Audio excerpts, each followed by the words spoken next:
You think my life is some precious thing to me?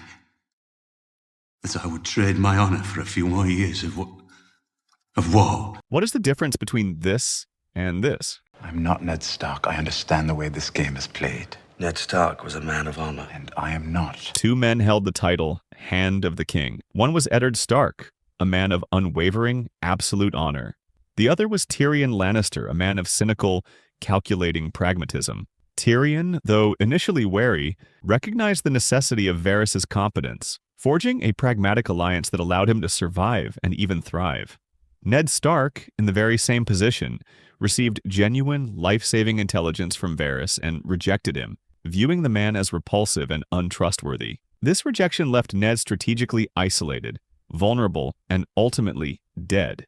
So what was the difference?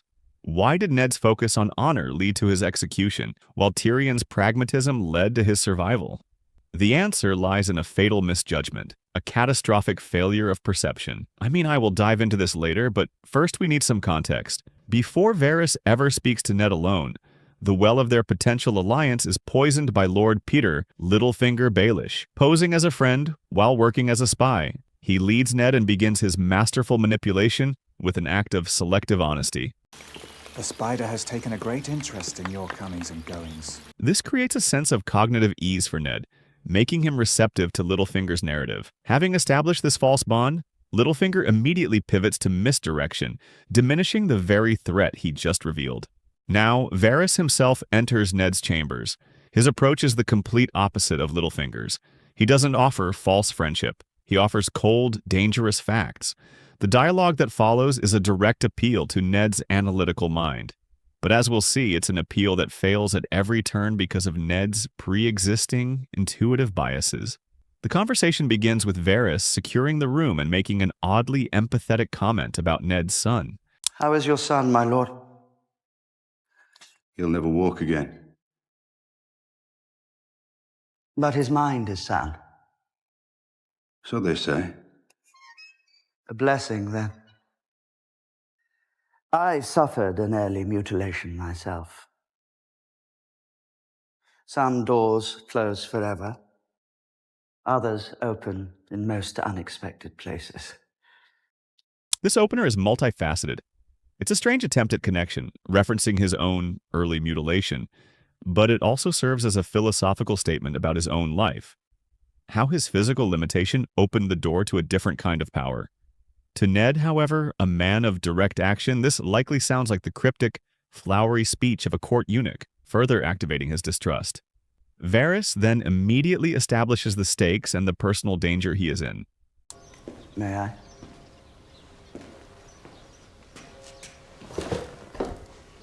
If the wrong ears heard what I'm about to tell you, off comes my head. And who would mourn poor Varys then? North or south, they sing no songs for spiders. This is a logical statement of risk, meant to convey the gravity of the information he is about to share. But for Ned, who has already been primed by Littlefinger and his own cultural revulsion, this is likely perceived as the melodrama of a spy. This is where the affect heuristic takes hold. Ned's immediate negative emotional reaction to Varys prevents any objective assessment of his words. He finds the eunuch's presence deeply unsettling, smelled as foul and sweet as flowers on a grave, and that something about him made his flesh crawl. Because Ned's gut feeling about Varys is one of profound disgust, his brain automatically discounts the legitimacy of his words. Varys continues, delivering his first critical piece of intelligence. But there are things you must know. You are the king's hand, and the king is a fool. Your friend, I know, but a fool, and doomed unless you save him. This is an explicit, unambiguous warning. The king is going to be murdered. It's a direct appeal for a strategic alliance based on Ned's duty, but Ned's bias prevents him from processing it. Instead of asking for details about the threat, how or by whom, he immediately questions the messenger's motives and timing. I've been in the capital a month. Why have you waited so long to tell me this? I didn't trust you. So why do you trust me now? The Queen is not the only one who has been watching you closely. There are few men of honor in the capital. You are one of them. I would like to believe I am another, strange as that may seem. Ned's questions are a complete failure. His analytical mind has been hijacked by his intuitive distrust. Contrastingly, Varys offers an alliance based on a shared, albeit different code. He is appealing to the very honor that is also Ned's blind spot. But Ned's rigid worldview cannot accept a spy as a man of honor. The conversation then turns to the core of the conspiracy. What sort of doom does the king face? The same sort as John Arryn. The Tears of Lys, they call it. A rare and costly thing. As clear and tasteless as water, it leaves no trace. John was a man of peace.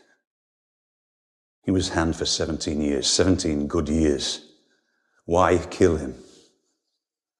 He started asking questions. This is highly specific, verifiable intelligence that perfectly matches the puzzle Ned has been trying to solve.